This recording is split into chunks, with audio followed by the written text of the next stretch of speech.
In the world of firefighting and public safety, reliability is key. That's why for over 2 decades, first responders nationwide have trusted the Fire Store as their go-to source for essential equipment, apparel, and accessories.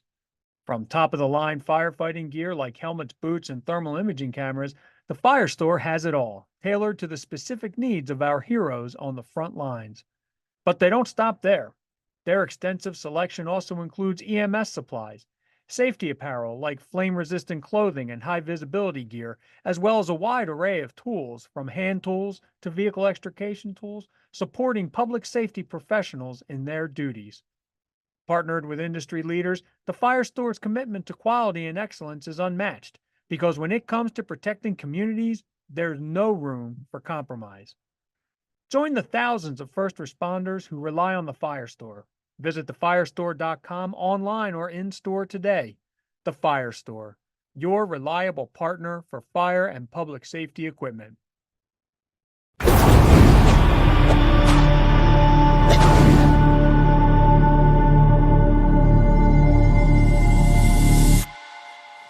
Hey, everybody out there. This is Nick Wilbur, Fire Apparatus and Emergency Equipment. Welcome to the podcast. We are here live at FDIC, bringing back Win Slauch here to my right and Alex Moody. First things first, this studio is brought to you by Firehouse Subs and the Firehouse Subs Public Safety Foundation. Enjoy more subs, save more lives. Find out more information about the restaurant ownership at www.firehousesubfranchising.com. So we're here. We're back in the studio to talk rescue engines again. This is kind of part two, and we're going to go over equipment this time. And so I'll let Win kind of start off with a recap of the apparatus. And then we're going to go to Alex for the recap of some of the different types of extrication we talked about.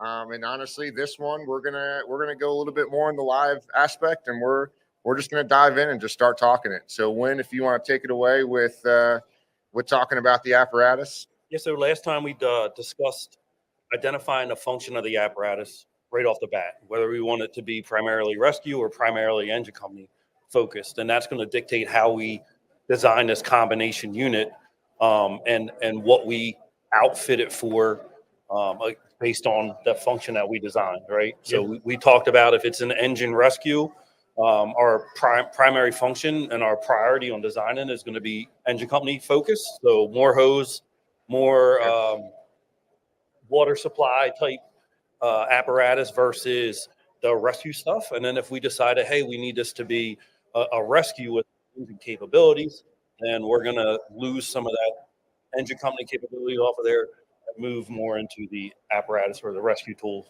function of it and how to function as a rescue versus an engine. And again, we've talked about that, and I think every podcast where we just determine function of the apparatus before we put pen to paper, really. I mean, that's really before we decide anything, it's the function of the apparatus, and then we can go from there on how we're going to lay the rest of it out, design it, size, and everything like that. So real quick to jump in, I think I said it today in my presentation at FDIC here while I was teaching. It's a famous Tom Shan quote, and I'll say this till I'm blue in the face, right? Any fire truck can fit on an 8.5 by 11 sheet of paper. Doesn't mean it's going to fit in your first due, or it's going to work for you, or it's going to fit in your firehouse, even if you're not measuring your firehouse before you buy it. So again, I'll say that 100 times, but yeah, you're 100% right. And to build on that, the rescue engine that works for company XYZ might not work for your company, even though you're next door. You might have different functions, and again, it's a conversation and discussion with them about what they need you to do, what you need to do, and what you need for your general area, and then work to combine that. But again, rescue engine on here and 10 miles away, it might need to be an engine rescue. So I think that's true. Moody, you want to take it away? Let's go over I guess the types of extrication like we kind of talked about in the last one, so we can just dive into that more and what we're looking like for the rescue style piece. Yeah. So quick recap, as we talked about 3 different types, right? From the vehicle on all fours. That's the most basic stabilization. Vehicle not on all fours, side, roof, anything in between. That's a little more complex. And the thing that we won't spend a lot of time talking about is the heavy vehicle stuff, your commercial chassis, your trucks, buses, anything in that regard. If you are worried about that and you're trying to attack that hazard, then I think you need a heavy rescue. I think that's a different conversation. Right? And what makes you say that? I know we kind of touched on it a little bit, but now here we are in the equipment section, right? What we say heavy, and is that the weight aspect, or what makes you say that? Yeah. So if we're dealing with a passenger vehicle, we're looking in that, potentially 3,000 to 5,000 range. Typically, you could get up to 10,000, right, depending on some heavier duty consumer level vehicles. But if you're with commercial vehicles, they're potentially rolling down your highway at 80,000 pounds. That is not handled by 2 struts and a couple pieces of crate. It's not that realm. Your education may not necessarily be more complicated, but if you're trying to lift anything more than maybe an underride scenario where a passenger vehicle is underneath a tractor trailer, that we might be able to attack with a rescue engine, depending on the struts or lifting capabilities you decide to include. But you start, if that gets more catastrophic, that commercial vehicle is on its side or is on its roof, now we need way more struts. We need more compartment space than we probably have on a rescue engine, unless you really want to delve into the tandem axle rig for a rescue engine. And now we're playing in a different territory, I think. I think the other thing to add on to that too, coming from a more recent class that I took, there's that lifting capability that starts really getting into there, right? You start working with underrides, overrides. You're not just stabilizing weight. You're now in charge of lifting that weight. I don't think you could talk heavy vehicle without talking lifting. And with lifting, we, lift an inch, crib an inch, and that becomes cribbing and more struts and more capacity, depending on, what manufacturer of strut you look at. There's just a lot more that comes with it, and everything's chain, and that's heavy and that's bulky, and that's so. Yeah, I think you're right. And I mean, we can go with the rescue style body with the double deep doors on, or double deep compartments on either side of the rig, right? But now we're still against that weight and capacity, and hose bed goes up too. And the other thing, to build on that, and again, it goes back to having those conversations early on, is what do you want this rescue engine or engine rescue to be capable of doing? Is it a car on its all fours? Is it a car on its side? Because once you do get into lifting, stuff like that, you are going to start taking up more space. And now we're going to transition away. So you have to have those serious conversations early on about what you want this thing to do, because it will start to dictate. We have to start increasing our strut size to a larger strut versus one that can handle a passenger vehicle or a small truck. And again, now we're starting to cut into the other aspects of what we want. And even if you're using the strut to lift, like he talked about, lift an inch, crib an inch being the rule of thumb pretty much forever in vehicle rescue, you might have to start using struts to be that progress capture, because to carry enough living to capture a big lift with a strut, that's compartment space, and that's weight, right? So we know that wood takes up space. Same with struts. And with your compartmentation on that too, I think we've heard the debate recently of like struts take up less space, but they're capable of more than cribbing. Kind of, right? I don't know that that's not true, but also what you do to mount those in your apparatus is going to change, right? So are you going to have slide out trays? Spent a lot of time here at FDIC looking at mounting versions. They all take space up out of your compartment. So, and true, these struts are longer. So you're either going to go vertical or horizontal, depending on the compartment style you've chosen. That could affect your decision too. So I think that heavier style is going to demand just too much of your compartments when you're also trying to have engine functionality. Right. And I think Wayne can dive deeper into this, but as the strut increases, you don't have that pass-through compartment space like you do on a rescue squad. So really, you're pretty limited. The only thing on it, and depending on the manufacturer, you might be able to do some sort of pass-through in the rear compartment.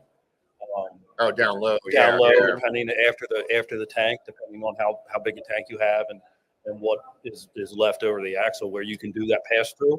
But again, now we're talking about it's back to taking up compartment space. And on a rescue engine, compartment space is at a premium. And that's low compartment space, Low right? That's where compartment space, the right. heavy tools are going to go. You're not going to pull extrication tools Yeah, from right. chest height Lifting up high, and yeah. trying to come out of there. Right. So, and then you have over the wheel well. That's another high compartment. So where do those tools go if you take that backside compartment up? So yeah, I think that's definitely a huge consideration there.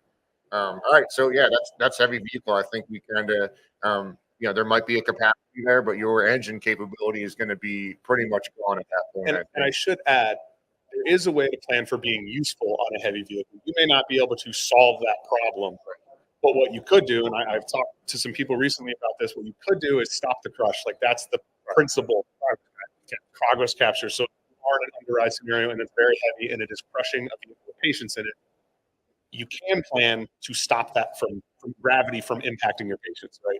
So you can positively impact the scene. You simply may not be the end-all be-all solution to that scene. So I just want to throw that in there. And I think with that too, staffing, right? That's every conversation, right? And people think it's a volunteer thing. It's not, right? This is volunteer career, conversation where you're making hard decisions on what's going out the road, what's going down the road, how many pieces, 1, 2, 3. With the rescue engine or engine rescue, you might just have one rig going out the road. So you might have to talk to a neighboring department, and neither one maybe has that heavy vehicle capability, but together you make a rig, 2 rigs that show up with now 8 people or 6 people together. Now you can make something happen, because showing up with 3 people ain't gonna happen. It goes back to, again, one of the first podcasts we did. You can't solve staffing with a combination vehicle. Right. And if you're trying to do that, you can see that even though we're trying to combine a vehicle together, that the staffing needs are still there, and you can't fix. We have 3 people, we're going to do this, but you're still going to be screwed on people. So, and the component there too is training that staffing. Right? Yeah, right. So the right people. Yeah, making sure you have the right people on that rig when it goes out the door as well. Something your dad in his class talks about is you need to know who is actually showing up, getting on the rig. Just because you have 4 bodies on it does not mean there were the 4 bodies you needed. Right. Especially with heavy vehicle, right? That gets more into that.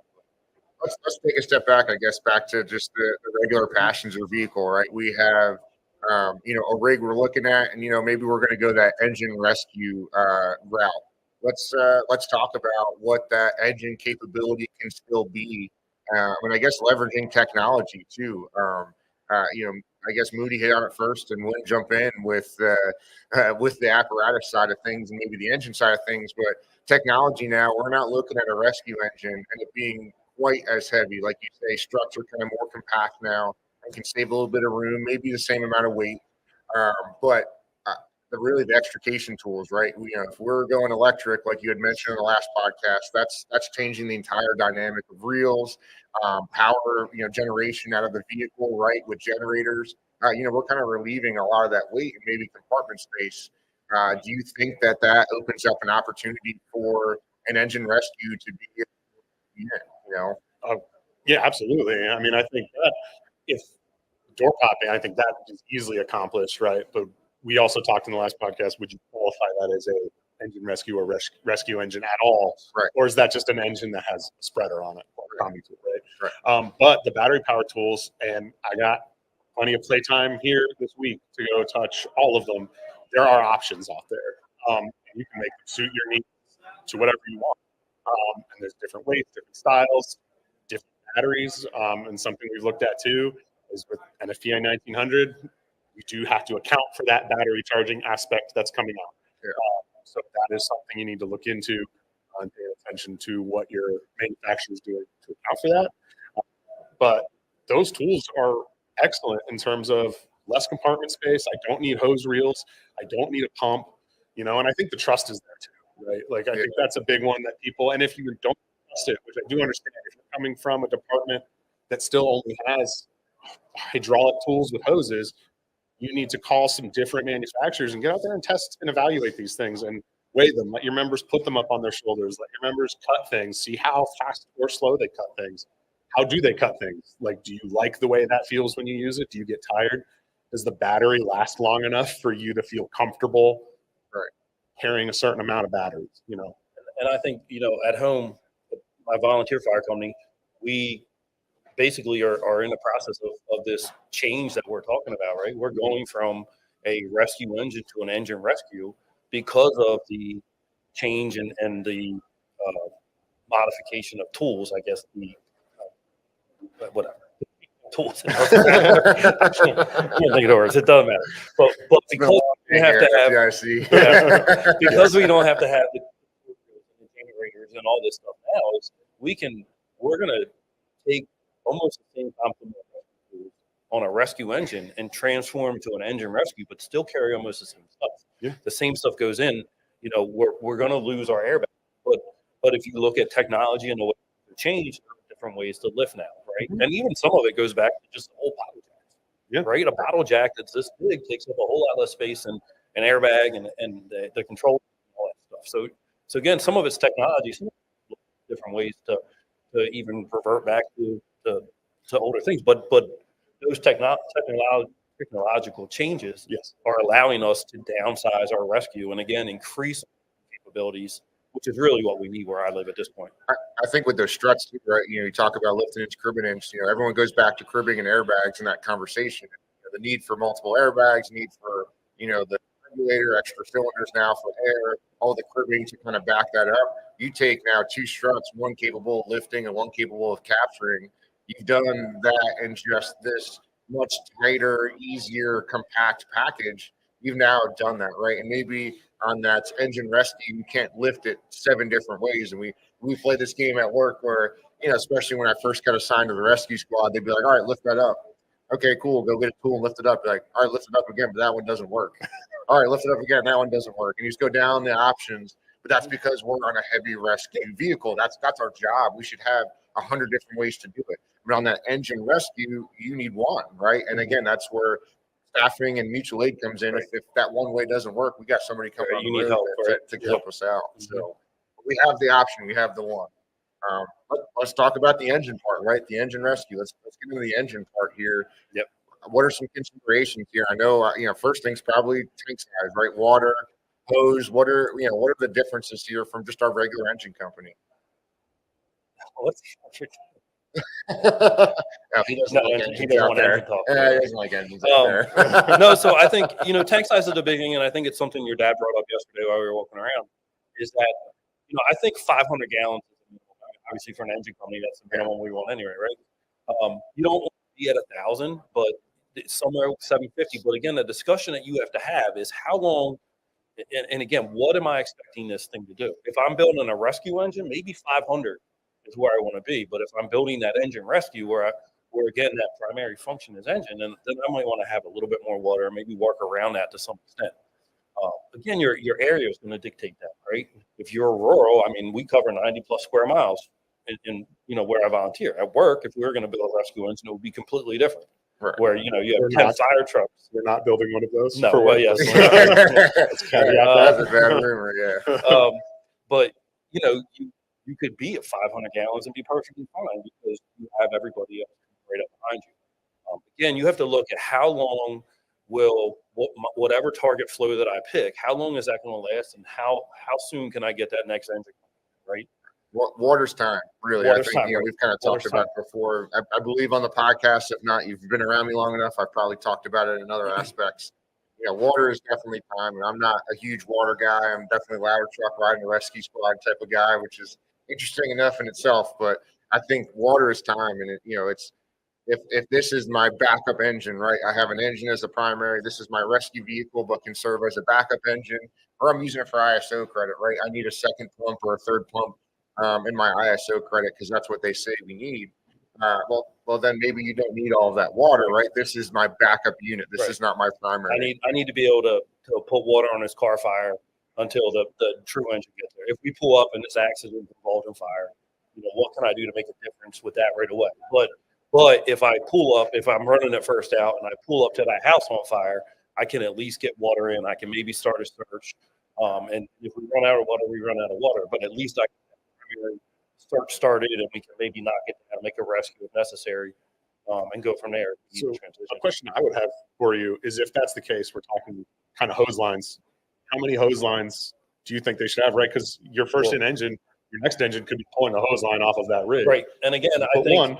I think that's going to change based on the function of the fire truck. If you want an engine, I think that an engine rescue. I think that you can get 4 to 5 hand lines coming off that engine if you're willing to design it right. And Yeah. it's based on you're not going to do both things well. So Yeah. you can pick one you can do pretty well. It's still not going to be as good as that engine company might be. You might lose 1 or 2 hand lines. Now, but again, I can handle the day-to-day operations as an engine company. Now, if I'm building a engine, I'm saying at least a minimum of 2.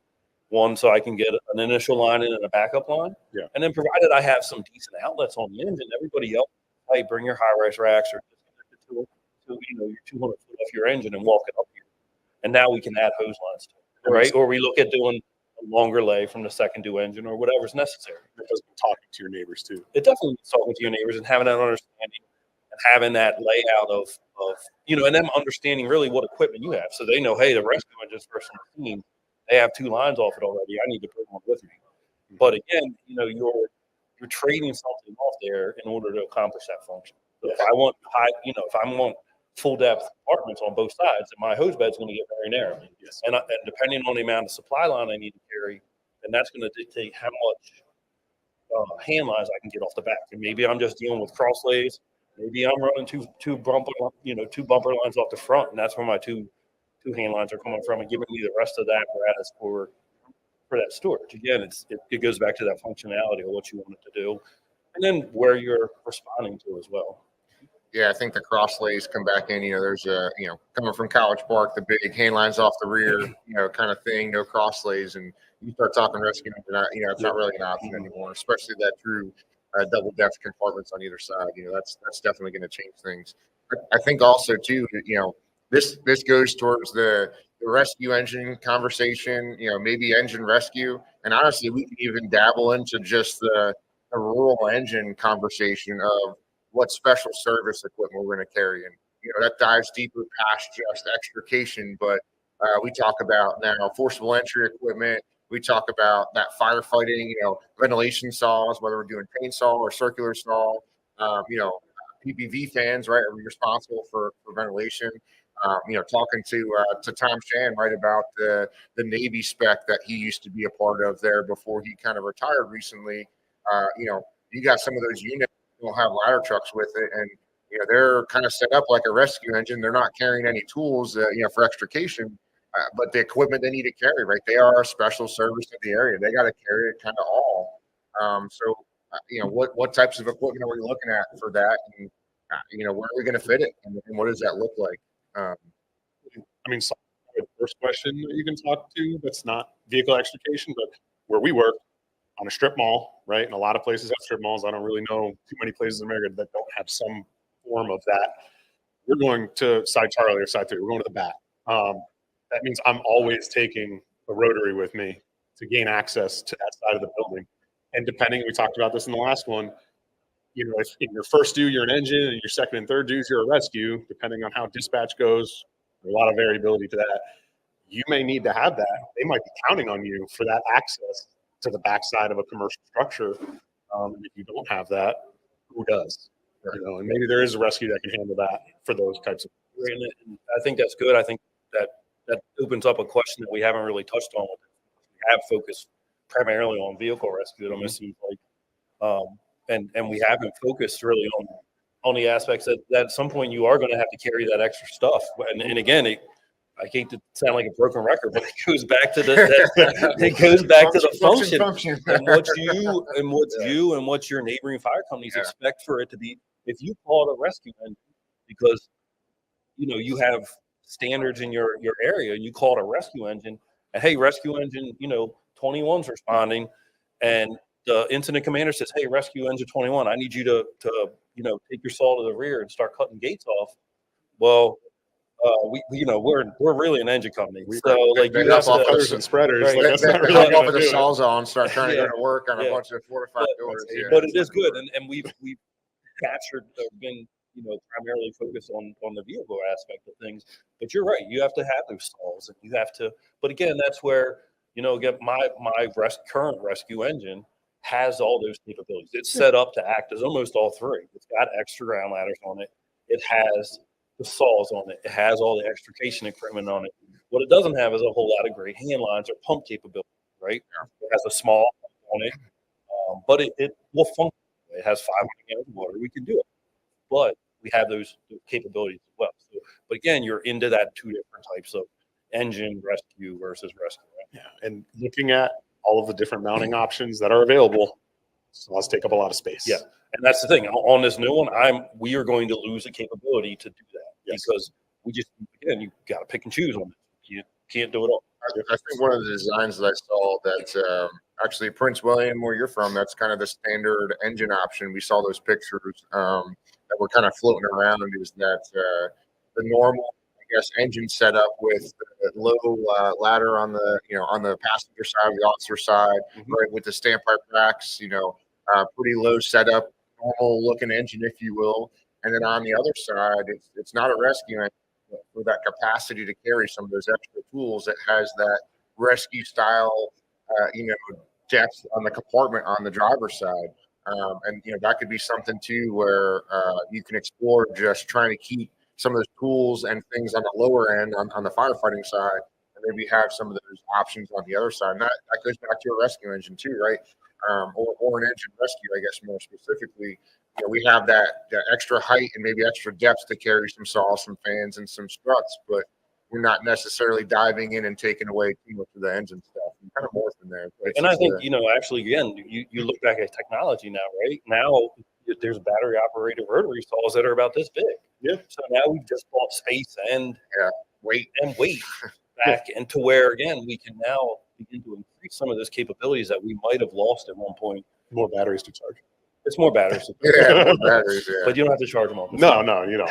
They hold pretty well. But again, these. So again, where I was just talking, hey, we lost that capability. Maybe we did. Maybe we just, as we get farther into this, we can add this, right? Because then it builds into and all this other kind of stuff.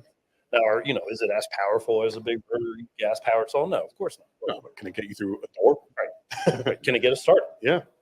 Well, again, you talk about power. Are you trying to be a rescue squad, or you a rescue engine? Right. That's the other I think caveat to that too. And again, it's sizing up your first view, right? You have a lot of gates on windows, right? You have a lot of bars on windows. You have a lot of heavily fortified locks. Like in Arlington, if they're heavily fortified, there's probably armed guards on the other side because it's a federal building, and we probably don't want to cut that down anyway. Right? Yeah, it's not going to be me that's going in there. But if you go into other areas, there might be more in the way of fortification or locks or commercial strips or something like that. We're just not running into that quite as much, especially outside those strip shopping centers. But again, we have a vehicle dedicated for that, so that's kind of how we handle that type of thing. So fans, ventilation, right? That's another one that we've come a long way from those big negative pressure box fan, exhaust fan, heavy, taking up a lot of area. I mean, there's some pretty compact options out there now for ventilation too. And it goes back to obviously power to charge them if they're battery powered, and again, even fuel storage I think is a weird one, right? We take away, we put batteries on there. You take away all the fuel cans you think you had to carry, right? You have a saw you had to have fuel for 40 to 1. Then you had straight gasoline for the generator.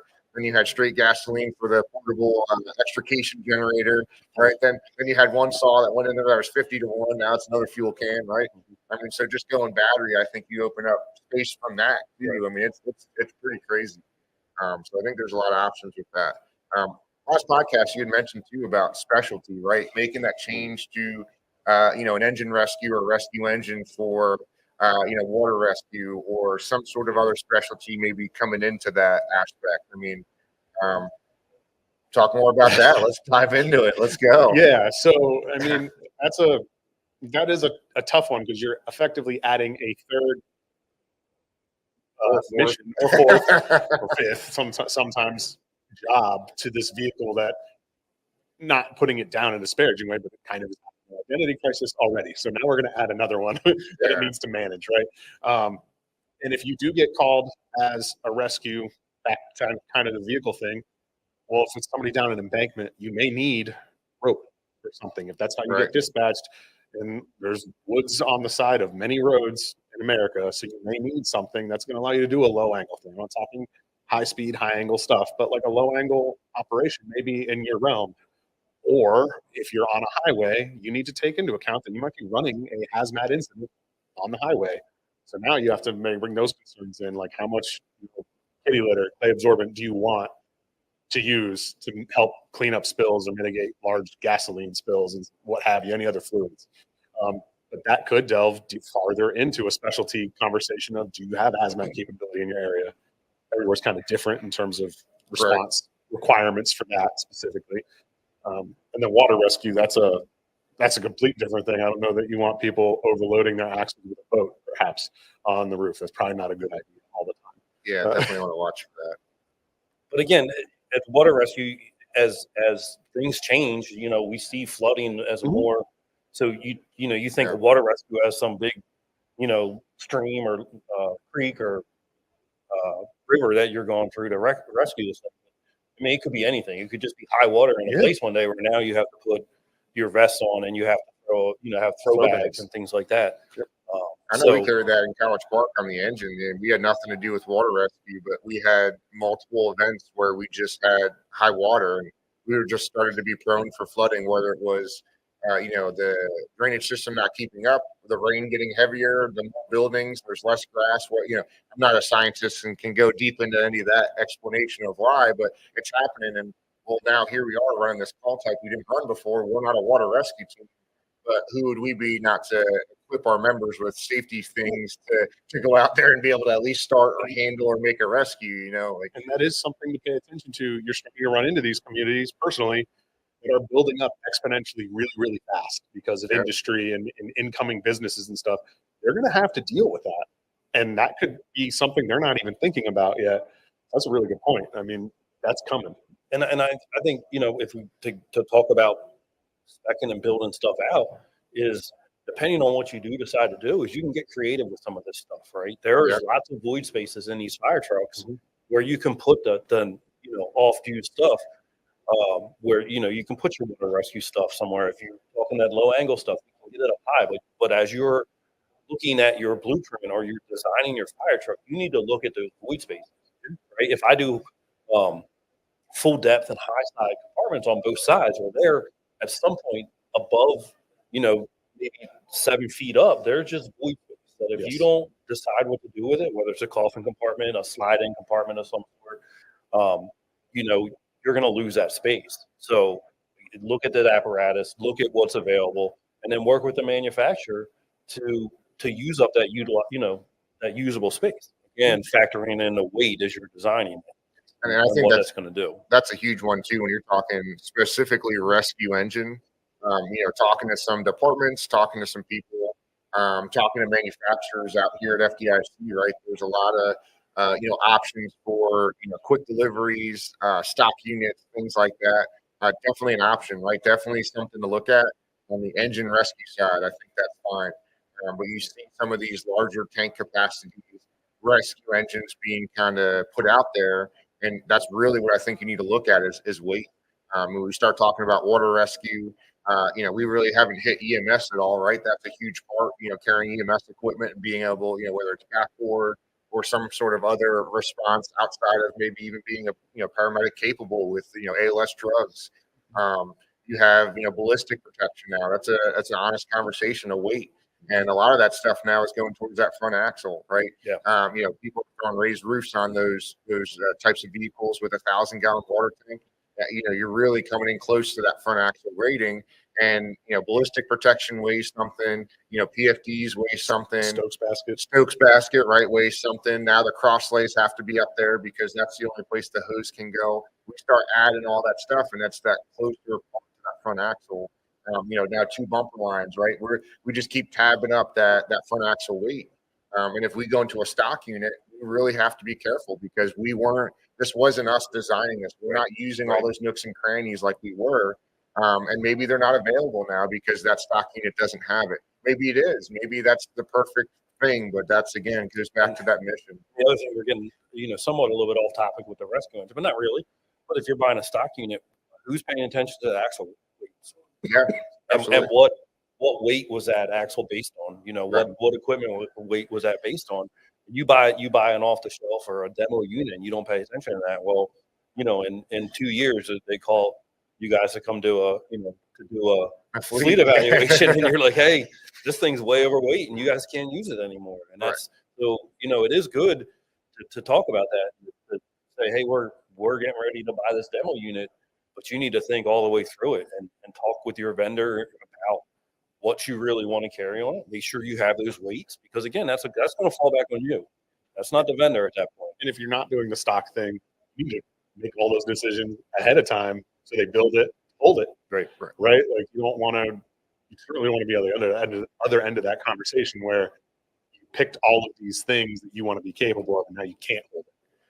I think just to review, the NFPA standard, NFPA 1900, right? They have that, calculation of weight or the tabulation of weight. That's your minimum standard. And if you've listened to any of the other podcasts that we've had on any of the NFPA standards, it's pretty clear, that that's a minimum standard. Yes. And so we look at 2,500 pounds for the rescue engine type vehicle, that cubic footage of the compartment, or 2,000 if you have less, right? That's the weight they're basing it off of. Can you carry 4,000 pounds? Absolutely. You just got to tell them that, right? And on a stock unit, they're not listening to that.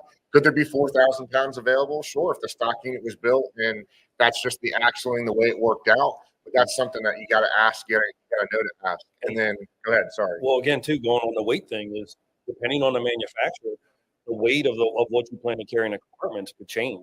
So again, you need to carry that. Is it a 500-pound? Floor load is a 800 pound. What we talked about the rescues the other day are 14, I think. Yes. Is what we saw. Mm-hmm. So, again, what is the weight load of that floor capacity? And then the same thing, what are the shelvings capable of carrying? Right. So, and again,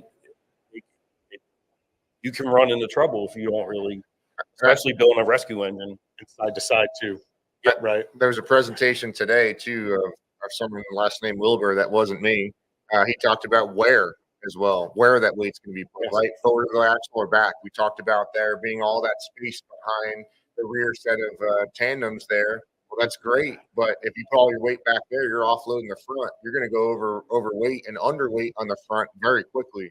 And it goes back to the OEM, right? Whoever you buy the fire truck from, there are minimum standards for that front axle. There's not a minimum front to back weight ratio.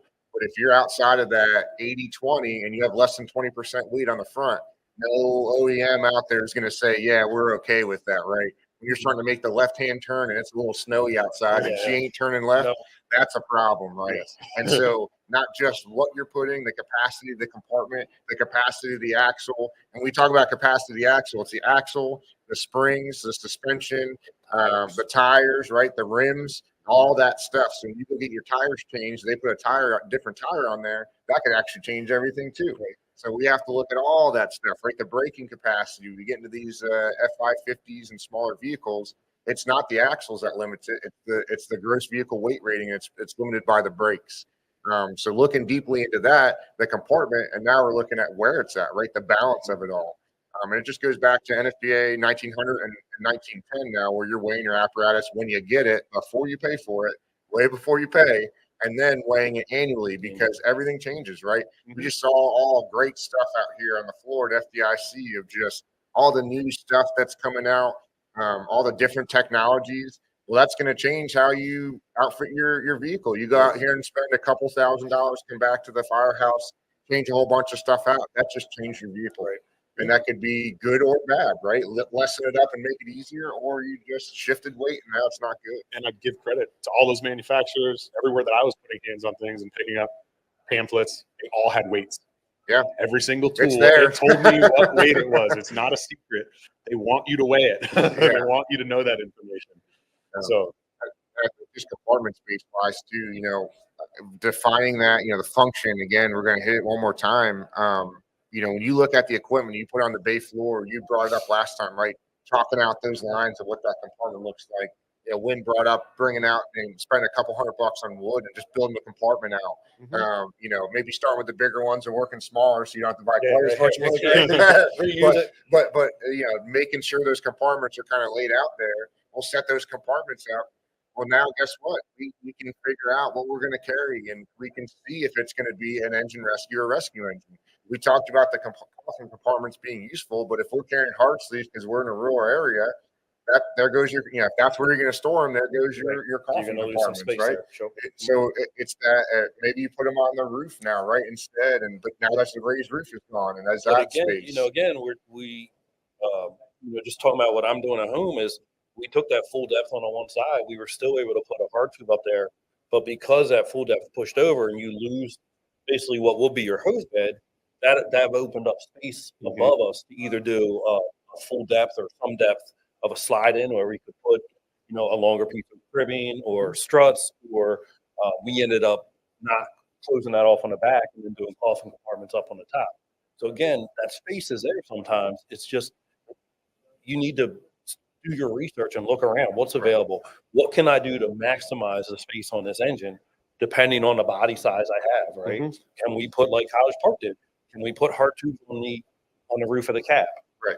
Again, it's not something you guys probably don't use it that often, so why take up body space with them? But do you need them, right? Or you did at that point technically to be NFPA compliant, or you don't even need them.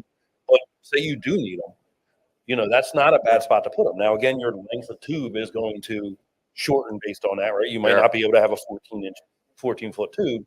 You might be down to, to 10, to where you have to carry more of them. But again, look at different options for storing that stuff. I think it goes back to, again, how small the fire service is. Right? We're not this gigantic fire service like everyone thinks. There's a lot of good ideas. We get to see a lot of them. That's why we're here talking in front of you. And we're glad that we can share them, right? And kind of different ideas and spitball. But every time we go somewhere, we see something new. So reach out, talk to the people that have done it, that have recently done it, that did it 10 years ago, and how they like it now, right? What's changed and what's working, what's not working. Yeah, what's not working. What doesn't work. The last thing I want to see is, and I went through this spec in a ladder truck at College Park. We sat down. It's like, all right, we're going to do this. And you're like, we need to start from the beginning. Are we doing a truck or a tower? And they're like looking at me like I'm crazy. And it's like, well, we've always had a truck. You're right, we have. But has that changed? Yeah, right. And the conversation was quick, right? We're surrounded by tiller trucks. Okay, well, we still have to talk about that. It's not, this is what we had, this is the start. We need to look at the area, do a needs assessment of everything. Do we need more? And you talked about having more ladders on your engine your rescue engine. That's great. Like, is that still a need? Maybe it's an engine rescue that just has more ladders, right? You take away some of that rescue or special service capability, but really the ladders are still there as a need. And that's an awesome conversation to kind of have. We're coming up here, I think, on the end of the time we have.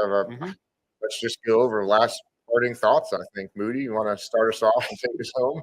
Yeah, sure. I think it's just be deliberate in those decisions. Right. Like, I think we've really hit a lot of the equipment between the last episode, which is on Fire Apparatus and Equipment podcast. You can find that there if you need to reference that. But we hit those equipment choices, determine your mission, function, as you guys have stated many times. And I think that's really the key, is make sure that you're making choices consciously and not flying by the seat of your pants. Otherwise, I really think that this is a good source to start from and get together with your committee and make decisions. Yep. I think Alex said it well. I'll just keep going, stealing, other people's lines, and I actually forget which one you say all the time. So now I can do it. I'm so glad you can't see my line. I'm so happy now. I'm happy this happened to you. It's always me. It's always me. It's always you. That's why we put you in the middle. Yeah, that's why we put you in the middle. Alex said it all. Function. Turn it early now. Turn it early. If I can like your line before you get it out, I will. If it comes back, I might not even say it. I'm just not gonna say it. All right. So I think there's a lot of information here. Please, reach out. Company, you have it. Hold on. If you don't know, don't be afraid to ask for help. There you go. I got it. Came back. I looked right into the camera. That was good. Yeah. He did steal it. That was fair and square. I like that. All right. So I think wrapping this up, the company that we all kind of work for behind the scenes of fire apparatus and equipment is Emergency Vehicle Response, right? Check us out, look us up, search emergencyvehicleresponse.com, fill out a contact form, reach out to us if you want. And if you want help, and again, just conversations. We love talking fire trucks. That's why we're Yep. here. Yeah. It has nothing to do with anything else. So reach out with any questions. We're absolutely heartbroken when we go into fire houses and stuff and into departments, and they got taken advantage of or didn't know or didn't understand, and they're in an overweight condition. That breaks our hearts when we do that, and it's not safe, right? And that's the last thing we want. So reach out for us, to help. And some of it obviously we charge for, but a question is always free. So please just ask the question. Don't don't just hold it in and don't think you have a place to ask. For this podcast, other podcasts that we've done, and the part one for this one specifically, Alex mentioned it, fire apparatus and equipment. Go back there, check them out. We have a couple podcasts that we've done, me and Win and Alex before. Search the rescue engine part one. Again, this is part two. Listen to them both, digest the information, reach out with questions. And again, this is live from FDIC, first live show for us. And appreciate you guys listening in. Have a great rest of the day. In the world of firefighting and public safety, reliability is key. That's why for over 2 decades, first responders nationwide have trusted the Fire Store as their go-to source for essential equipment, apparel, and accessories. From top-of-the-line firefighting gear like helmets, boots, and thermal imaging cameras, the Fire Store has it all, tailored to the specific needs of our heroes on the front lines. But they don't stop there. Their extensive selection also includes EMS supplies, safety apparel like flame-resistant clothing and high-visibility gear, as well as a wide array of tools, from hand tools to vehicle extrication tools, supporting public safety professionals in their duties. Partnered with industry leaders, the Fire Store's commitment to quality and excellence is unmatched, because when it comes to protecting communities, there's no room for compromise. Join the thousands of first responders who rely on the Fire Store. Visit thefirestore.com online or in-store today. The Fire Store, your reliable partner for fire and public safety equipment.